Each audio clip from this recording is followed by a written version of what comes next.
আসসালামু আলাইকুম রহমতুল্লাহি ওয়া বারাকাতুহু। সম্মানিত দর্শক শ্রোতা মণ্ডলী, আজকে অত্যন্ত গুরুত্বপূর্ণ একটি বিষয় নিয়ে আপনাদের সামনে উপস্থিত হয়েছি। মুহররম মাস, এই মুহররম মাসের 10 তারিখকে কেন্দ্র করে কিছু আমল আমরা আজকে শুনব এবং কিছু বর্জনীয় বিষয় আমরা জানব। তো আসুন, আমরা মুহররম মাস হলো মুহররম মাসের 10 তারিখ, ইয়াউমে আশুরা বলা হয়, অর্থাৎ 10 তারিখ, মুহররম মাসের 10 তারিখ।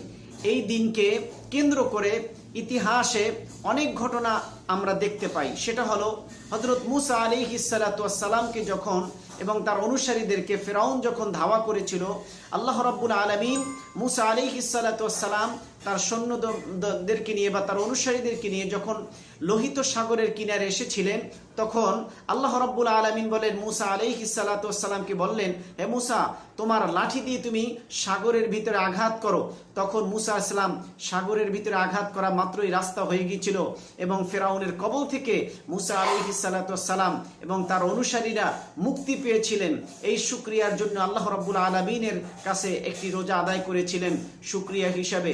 তো আল্লাহ রাব্বুল আলামিন যখন আল্লাহর দরবারে যখন শুকরিয়া আদায় করেন মুসা পয়গম্বর, এবং এই শুকরিয়ার জন্য তিনি রোজা রেখেছিলেন, আর এই রোজাকে কেন্দ্র করেই আমাদের প্রিয় নবী মুহাম্মদুর রাসূলুল্লাহ সাল্লাল্লাহু আলাইহি সাল্লাম বলেছেন, ও সাহাবায়ে কেরাম, তোমরাও এই দিনে রোজা রাখো। যেহেতু মুসা পয়গম্বর মুক্তি পেয়েছিলেন এই দিনে, তোমরা সেই শুকরিয়ার জন্য একটি রোজা রাখো এবং তোমরা ইহুদিদের সাথে যেন সাদৃশ্য না হয় সেই জন্য তোমরা বাড়িয়ে আরেকটি রোজা রাখবা। সেটা হলো, রাসূল বলেছেন যে সুমু ইয়াউমা আশুরা অখালিফু ফীহিল ইয়াহুদ, এবং অখালিফু ফীহিল ইয়াহুদ সুমু ক্বাবলাহা ইয়াওমান আও বা'দাহা ইয়াওমান। তোমরা এই দিনে রোজা রাখো এবং ইহুদিদের সাথে সাদৃশ্য করো না। ইহুদিরা একটি রোজা রেখেছিল, তোমরা 2টা রোজা রাখবা, 9 তারিখ 10 তারিখ অথবা 10 তারিখ 11 তারিখ, তোমরা 2টা রোজা রাখবা। আল্লাহর হাবিব বলেছেন, এই আশুরার দিনের রোজাটা হলো এমন রোজা যে আফদালুস সিয়াম বাদা শাহরুর রমাদান শাহরুল মুহররম, অর্থাৎ রমজান ছাড়া অন্য সকল রোজা থেকে আশুরার রোজাটা হলো শ্রেষ্ঠ রোজা, সর্বোত্তম রোজা। সুবহানাল্লাহ।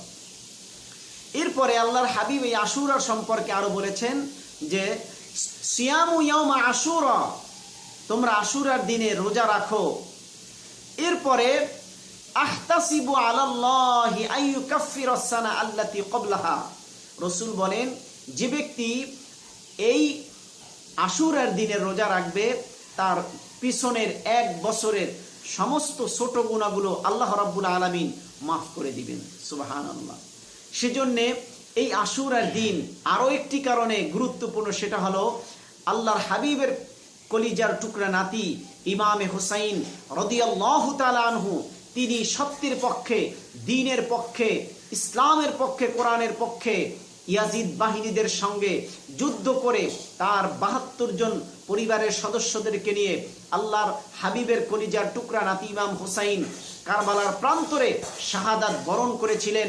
ইমাম হুসাইন রাদিয়াল্লাহু তাআলা আনহু বলেছেন, আমি এবং আমার পরিবারের সমস্ত সদস্যদেরকে আমার নানার উম্মতের জন্য আমাদের জীবনকে কোরবান করে দিয়েছি। তো সেজন্যে এই দিনে অত্যন্ত গুরুত্বপূর্ণ মুহররম মাসের 10 তারিখ আমাদের মুসলমানদের কাছে ঐতিহাসিক একটি ঘটনা।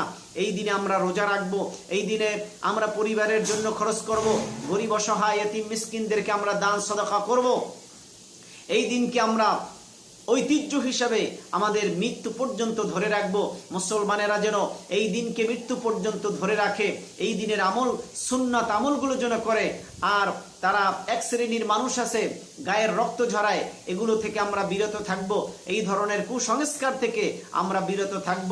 এই দিনে বিভিন্ন ধরনের ফুটকা ফুটানো হয়, এরপরে বিভিন্ন ধরনের আতশবাজি ফোটানো হয়, এই ধরনের কুসংস্কার থেকে আমরা বিরত থাকব। আল্লাহ রাব্বুল আলামিন আমাদেরকে এই মুহররম মাসের পূর্ণ ফজিলত পালন করার, পূর্ণ ফজিলত আমল করার তৌফিক দান করুক। সুন্নাহ মোতাবেক আমলগুলো যেন আমরা করতে পারি, আল্লাহ রাব্বুল আলামিন আমাদের সকলকে সেই তৌফিক দান করুক। আমিন।